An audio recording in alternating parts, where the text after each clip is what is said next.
Embusan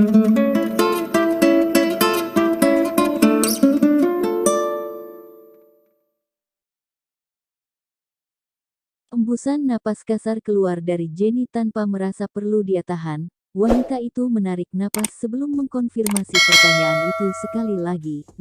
Liam. Dan selamat untukmu. Setelahnya, Jenny mendengar Liam mengucapkan beberapa kali ungkapan terima kasih padanya. Mereka sepakat untuk mengakhiri panggilan. Begitu sambungan itu terputus, Liam yang berada di ruangannya terlihat seperti orang linglung, membuka lagi kotak makan siangnya sambil bergumam berkali-kali. Aku akan segera menjadi ayah. Aku bisa menjadi seorang ayah tanpa berhubungan dengan perempuan manapun.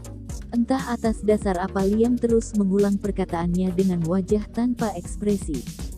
Membuat lelaki itu sukar dimengerti, kalimat yang keluar dari bibirnya itu apakah rasa bahagia atau justru sebaliknya. Begitupun yang terjadi di ruangan kerja Jenny, tidak banyak ekspresi yang terlihat dari wajah wanita itu. Dengan kertas laporan hasil pemeriksaan Elma di tangan, wanita itu terdiam lama, mengembuskan napas sebelum bergumam pelan. Semoga ini memang yang terbaik untuk kita semua.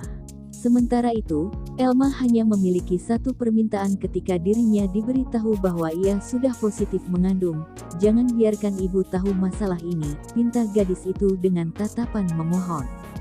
Elma tahu, cepat atau lambat kehamilannya pasti akan diketahui sang ibu, tapi gadis itu bersikeras ingin menyembunyikannya selama dia mampu. Elma ingin ibunya hanya fokus pada kesembuhannya. Dan mau tidak mau Jenny tentu merasa perlu menyetujuinya, karena selain sebagai seorang dokter yang harus menjaga privasi sesuai keinginan pasien, Jenny juga menempatkan dirinya sebagai sosok yang juga mencintai Tante Arini.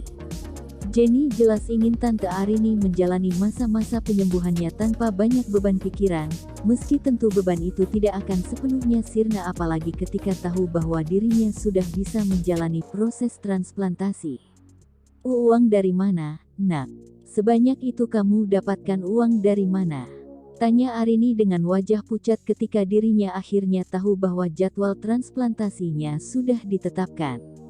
Ibu tidak perlu khawatir masalah itu, Elma sudah mengurus semuanya dan bukan dengan cara yang jahat. Ada orang yang bersedia membantu Elma dan Elma janji akan mengganti uangnya dengan cara lain. Arini menggeleng, tetap tidak puas dengan jawaban putrinya. Tidak, sayang, beritahu ibu siapa orang itu. Apa yang harus kamu lakukan padanya? Jangan buat ibu cemas, Elma akan beritahu nanti setelah ibu menjalani transplantasi itu. Ibu hanya perlu percaya padaku. Sungguh, aku tidak melakukan apapun yang merugikan orang lain, atau membahayakan diriku sendiri. Semua hanya karena orang ini memang berbaik hati pada kita, Bu, karena itu. Argumen yang tidak bisa diterima, menurut Arini. Uang sebesar itu di zaman seperti ini jelas bukan sesuatu yang bisa diberikan tanpa balasan apa-apa. Arini yakin Elma pasti sudah melakukan sesuatu, meski gadis itu bilang bukan sesuatu yang perlu dikhawatirkan. Bu, Elma mohon. Elma hanya ingin ibu fokus dengan proses transplantasi dan penyembuhannya. Untuk saat ini, Elma minta tolong lakukan itu saja dan jangan pikirkan yang lain. Kepala Arini masih menggeleng, kalimat itu jelas bukan sesuatu yang bisa membuat hatinya tenang. Tapi genggaman Elma di tangannya dan tatapan gadis itu yang menunjukkan permohonan, bahkan hingga matanya berkaca-kaca, membuat Arini dengan berat hati menghentikan segala pertanyaan mendesak yang ingin dia tujukan pada putrinya. Arini menarik Elma ke dalam pelukan, menangis sambil terus meminta maaf karena dirinya sudah membuat gadis itu melakukan dan mengusahakan hal yang tidak biasa dilakukan gadis seusianya. Di tempat yang berbeda, Liam terlihat mondar-mandir tak tentu di dalam ruangannya sendiri.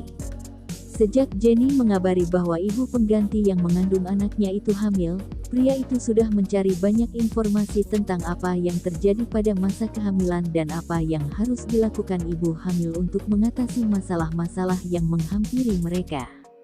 Saat membacanya Liam dibuat khawatir, Ada beberapa artikel yang mengatakan bahwa salah satu hal penting yang ibu hamil butuhkan adalah dukungan moral yang kuat dari pasangan agar mereka bisa melewati masa sulit selama mengandung. Dan Liam paham benar kalau dirinya tidak bisa memberikan hal itu pada ibu dari anaknya. Mereka bukan pasangan, pun tidak menyandang gelar suami istri. Yang bisa dia lakukan adalah memantau dari jauh dengan terus memberikan apa yang wanita itu butuhkan. Semua hal terbaik yang bisa Liam berikan selain berada di sisi wanita itu. Kira-kira apa saja kegiatannya saat ini? Brian yang berada di ruangan itu dibuat mengernyit tidak mengerti. Pasalnya, Liam tidak mengatakan apapun sejak kedatangannya 5 menit lalu. Pria itu hanya menerima perintah Liam yang memintanya datang ke kantor. Tanpa menjelaskan lebih rinci untuk apa dirinya dibutuhkan. Setidaknya kamu harus jelaskan sedikit untuk apa kamu memanggilku kali ini. Jangan tiba-tiba bertanya sesuatu yang hanya ada di kepalamu. Kamu kira aku bisa membaca pikiran orang? Protes Brian tidak ingin terlihat lebih bodoh lagi. Tidak setelah 5 menit berselang dan dirinya hanya diam ketika Liam gilir mudik seperti setrikaan. Itu, ibu dari anakku. Apa kegiatannya saat ini? Reaksi yang sama terulang. Brian masih tidak bisa menangkap akan dikemanakan pembicaraan mereka kali ini. Liam mendengus kesal karena reaksi yang Brian berikan. Kamu ini bodoh atau apa sih? Aku tanya ibu dari anakku itu kegiatannya apa saja. Aku ingin memastikan dia tidak kelelahan dan membahayakan kandungannya, tahu. Bola mata Brian berputar malas. Kamu pikir aku bodyguardnya? Aku ini pengacara keluargamu, bukan tukang untit yang ditugaskan mengikuti gadis itu untuk tahu apa saja kegiatannya. Otakmu terbentur di mana sih sampai hal seperti ini saja perlu aku jelaskan? Kamu yang bodoh, brengsek. Kamu satu-satunya orang jadi aku memintamu mencari tahu apa saja luar yang tahu hal ini, yang dilakukan gadis itu dan memastikan dia baik-baik saja. Semakin sedikit orang yang tahu semakin bagus, itu kenapa aku memintamu mencari tahu dan mengawasinya mulai sekarang. Masa begitu saja tidak mengerti? Otakmu sudah dijual di pasar loak. Si brengsek satu ini memang menyebalkan. Kalau memang itu alasanmu, setidaknya beritahu aku. Jangan tiba-tiba bertanya hal yang tidak aku mengerti. Memang ada orang yang kerja tanpa briefing terlebih dulu. Apalagi itu bukan tugasku. Kali ini Brian yang mendengus tepat saat Liam memandang tajam padanya. Pria di hadapannya terlihat tidak mengelak kalimat Brian barusan. Sepertinya dia juga baru sadar kalau belum menginstruksikan apapun pada Brian. Jangankan instruksi, menyampaikan maksudnya pun baru beberapa detik lalu. Tapi sekarang kamu kan sudah tahu, jadi cepat lakukan, ujar pria itu dengan suara yang tidak selantang sebelumnya. Kamu tahu ini tidak gratis, kan? Liam yang sudah berjalan kembali ke meja kerjanya berbalik dan menatap wajah Brian, dasar mata duitan.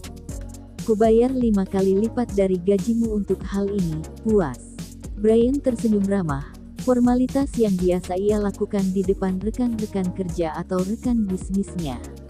Itu baru sahabatku, omong kosong, cibir Liam. Jadi apa saja yang harus aku lakukan Mertanubrata? Brian dan sok formalitasnya yang menjijikan, tapi masa bodoh, toh Liam mendapatkan apa yang dia butuhkan. Seperti yang aku bilang tadi, cari tahu kegiatannya dan laporkan padaku. Dan awasi dia baik dari jauh atau dekat, beri apa yang dia butuhkan dan penuhi apapun keinginannya. Aku tidak mau anakku jadi berliur karena keinginan ibunya tidak dipenuhi semasa kehamilan. Berliur. Kening Brian dibuat berkerut. Liam mengangguk. Dari artikel yang aku baca, keinginan ibu hamil itu harus dituruti, kalau tidak nanti anaknya yang lahir akan terus-terusan berliur. Mendengar penjelasan Liam tentu saja membuat Brian otomatis terbahak. Seorang Liam, yang pintarnya di atas rata-rata dengan semua prestasi gemilangnya, baik di akademik maupun bisnis, justru percaya dengan mitos macam itu. Hahaha, berisik, penuhi saja apa kataku bisa tidak sih? Dalam sekejap tawa Brian reda, mencibir samar Liam yang masih menatapnya tajam. Aye, Merliam. Setelahnya Brian memutuskan pergi, tanpa menunggu persetujuan bos besarnya itu. Cepat atau lambat toh dia juga akan diusir dari sana, lantas apa salahnya berinisiatif pergi sendiri? Ah, pekerjaannya akan sangat merepotkan mulai saat ini, pikir Brian.